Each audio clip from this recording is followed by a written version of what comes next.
हमारी चर्चा चल रही थी चतुर्थी के चंद्रमा। देखो, द्वितीया के चंद्रमा को देखने से तो पुण्य होगा, धर्म होगा, और जो चतुर्थी का चंद्रमा है उसको देखने से कलंक लगता है। ऐसे ही रावण से विभीषण कह रहे हैं, रावण तुम्हारे यहाँ तो बहुत सारी सुंदरियाँ हैं, रमणीयाँ हैं, अपनी तृप्ति, भोग की तृप्ति करना चाहते हो तो उनसे करो, अपनी पत्नियों से।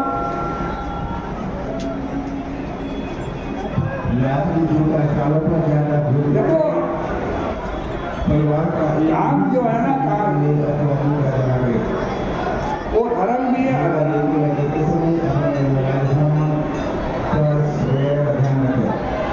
यदि अपनी स्त्री अपनी पत्नी के साथ प्रसन्न हो तो वो धर्म, और पराई स्त्री के साथ यदि आप काम विषय भोग करना चाहें वो अधर्म है, वो पाप है। भले ही दूसरे की स्त्री बड़ी सुंदर क्यों ना दिखती हो, फिर भी उसके साथ उसको देखना, उसको ताकना, उसके साथ पसंद करना, ये भयंकर पाप है। जैसे द्वितीया का चांद तो अपनी पत्नी की तरह है, उसको देखने से धर्म मिलेगा, और पराई स्त्री को देखने से, और चतुर्थी का चांद है भाद्रपद के आज शुक्ल पक्ष की जो चतुर्थी होती है उसके दर्शन से कलंक लग जाता है, धोखा। कोई सद्भावना से भी यदि पराई स्त्री को देख रहा हो तब भी क्या होता है, जगत में उसके ऊपर कलंक लग ही जाता है। इसके पश्चात विभीषण भूत द्रोह की निंदा करते हैं। देखो, पर स्त्री के प्रति आकर्षण होने पर भूत द्रोह होना अवश्यम भावी है, क्योंकि जब व्यक्ति दूसरे की वस्तु पर अधिकार करना चाहता है तो स्वभावतः दूसरा व्यक्ति भी इसका प्रतिरोध करेगा।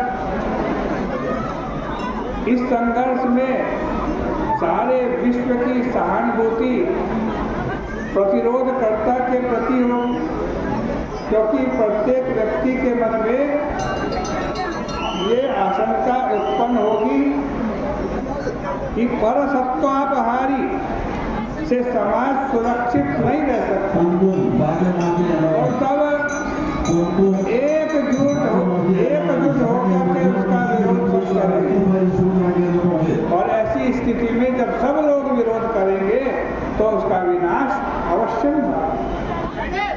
राजा के प्रति लोगों के अंतःकरण में इसलिए समादर होता है कि वह चोर और डाकुओं से लोगों को सुरक्षा प्रदान करता है।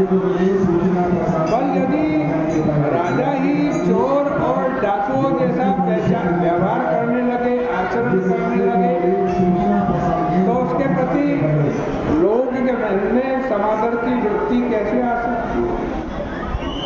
14 भुवन एक पति होई, 14 भुवन एक पति होई, भूत द्रोह तिष्ठई नहीं कोई।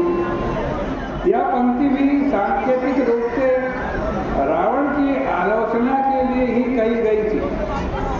आप सारे संसार के मालिक होने का दावा करते हैं, स्वर्ग का भी मालिक होने का दावा करते हैं, किंतु आपका आचरण भूत द्रोह से भरा हुआ है।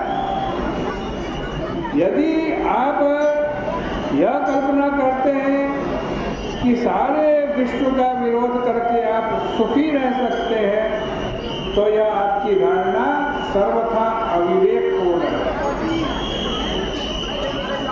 इसके पश्चात विभीषण ने लोभ की भी निंदा की।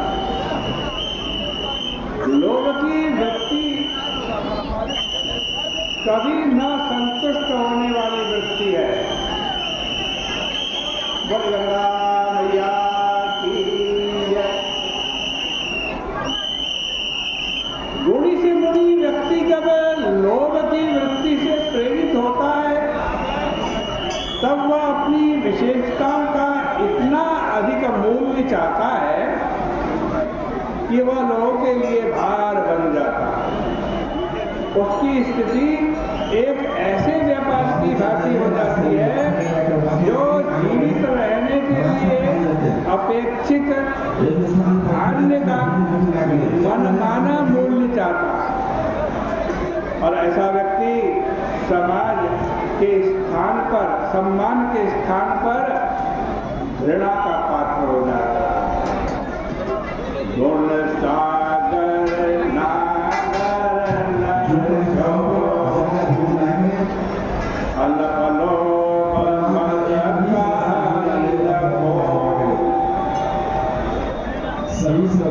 विभीषण का इतने निहित संकेत अपने सामान की सुरक्षा के है जो पत्रों जो से सावधान रहे कि रावण भैया मोबाइल फोन आपके अनेक सद्गुण आप में विद्यमान है, अनेक सद्गुण है, किंतु कभी न तृप्त होने वाली लोभ की वृत्ति के कारण ही आप श्री सीता जी का हरण करके उन्हें लंका ले आए।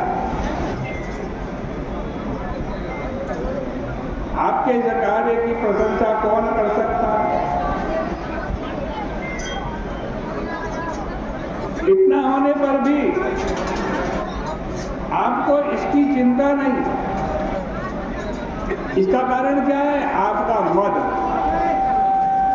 जैसे सुरा पीकर व्यक्ति यथार्थ को भूल जाता है, उसी प्रकार सत्ता के मद में उन्मत्त होकर आप वास्तविकता से दूर चले गए हैं। इसलिए आपको आत्म कल्याण के लिए इनका परित्याग करना चाहिए। काम क्रोध मद लोभ नाथ नरक के पंथ सब परिहरि रघुवीरहि भजहु भजहि जेहि संत। विभीषण कह हे भैया रावण, काम क्रोध मद लोभ ये सब नरक के दरवाजे हैं भैया, इन सबको त्याग दो और राम जी का भजन करो। इस उपदेश की सबसे बड़ी विशेषता यह है कि जिसमें रावण की निंदा के स्थान पर उनके दोष की निंदा है। रावण की निंदा नहीं है, रावण के अंदर जो दोष है उनकी निंदा। विभीषण किसी भी प्रकार से रावण के सम्मान के विरुद्ध कोई वाक्य नहीं कहना चाहते हैं। उनके उपदेश का प्रारंभिक भाग रावण धैर्य पूर्वक सुन लेता है, किंतु उनके अनुरोध का द्वितीय भाग उसे असह्य हो गया, क्योंकि उसमें सांकेतिक भाषा के स्थान पर स्पष्ट वाक्यावली का प्रयोग किया गया था। विभीषण राम की प्रशंसा में मुखर हो उठे, यह उनके लिए सर्वथा स्वाभाविक था। उनके अंतःकरण में प्रारंभ से ही भक्ति भावना विद्यमान थी, इसलिए अवसर मिलते ही वह प्रवाह के रूप में फूट पड़ी। विभीषण राम जी की भक्ति, राम जी की आज भक्ति का वर्णन कैसे करता है इसकी चर्चा कल करेंगे, क्योंकि एकादशी की कथा में